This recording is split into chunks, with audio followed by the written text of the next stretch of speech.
Kaleessa hojii aartii miidhagaa hawaasa biraan qaqqabsiisuuf bakka mijataa barbaacha lafa dheeraa deemuun suur sagalee waraabaa turuu artistoonni EMN Pilaasiif yaada isaanii qoodan himanii amma garuu magaalaa Finfinnee keessatti misooma koriiderii wal qabatee iddoowwan waraabbiif tolan bakka hedduutti waan ijaaramaniif bakka mijataa barbaachaaf lafa fagoo hin deemnu jedhaniiru. Kanaan dura gaafa sirba baasnu isa kana waraabbachuudhaaf bakkee magariisaa asii kaatee yookaan gara Amboo deemtaa, Jimma deemtaa, Sandaafa deemtaa nutu kanaan dura kilippii waraabaa kan turre gara Amboo gara Sandaafaa asii sabbata deemnee jechaadha walis deemnee waraabaa turre.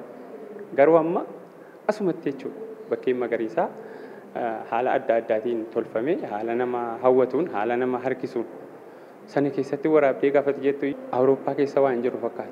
Weellistuu wannan ta'eef weellistoonni karaa kamiin beeksisuu danda'u kan jedhu dhufanii haala bareedaadhaan waan ijaarameef dhufanii irratti viidiyoo waraabuu danda'u. Akka diraamaatti irratti hojjechuu danda'u, fiilmii adda addaa irratti hojjechuu danda'u, diraamaa dheeraa, diraamaa gabaabaa hidhee kan amma miidiyaadhaan yuutuubii gubbaadhaan darbu kana hunda isaallee haala babbareedaadhaan hojjetanii beeksisuu danda'u.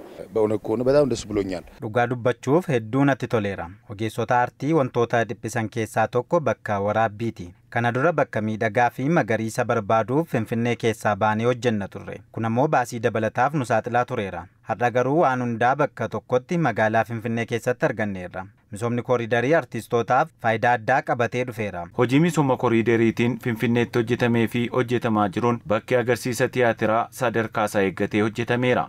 Amma iddoo hojjetame kana sanbata guddaa fa'aa yeroo gaafa bashannanaa gaafa namni hundumtuu boqonnaa qabu numa illee waamanii achuma teenyee nama bashannansiisa karaa irratti cal jennee instrumentii kana akka adda addaa kana sabaaf salmuuta kana taphataa utuu bashannansiiste si gammachiisa. አሁን የውበት ዘመን ሆኗል። ጊዜው የውበት ነው። Barri keessa jirru yeroo miidhagaadha.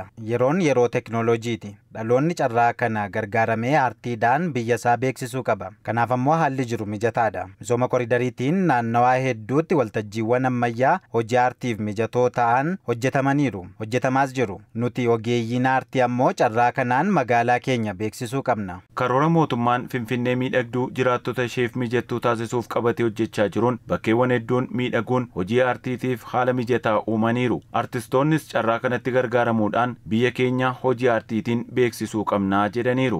Artistoonni keenya immoo gaa waraabbadhaa beeksisaa biyya keessan carraan kun isa duri dhorkamaa ture magaalaa kana keessa socho'uudhaaf yaa'u abbaa keessa dabarseetu beeka jechuudha.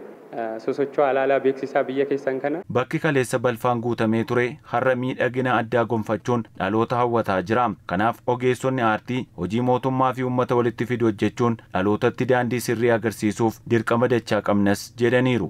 Kanaan dura magaalaa kana keessa luka tokkoon fuutu hin ajaa'iba baay'ee funyaan namaattis dhukkuba namatti fidaa ture. Amma wanni tokko hin jiru qilleensi isaa qulqulluudha. Asiif achi yoo sokkitu taa'umsa ሀልቅ ሌንሳ መገሪሳ አገርታ ኢትዮጵያ ውስጥ ያሉት አርቲስቶች በስዕልም ይሁን በሙዚቃም ይሁን ogeessonni aartii Itoophiyaa keessa jiran fakkiidhaanis haa ta'u hojiiwwan fiilmii fi kitaaba barreessan keessatti hojii mootummaa fi uummata walitti fidu hojjechuun dhalootatti daandii sirrii agarsiisuuf dirqama qabu. Qabeenya qabnutti gargaaramnee boor bakka yaannu gahuu akka dandeenyu dhaloota barsiisuu qabna.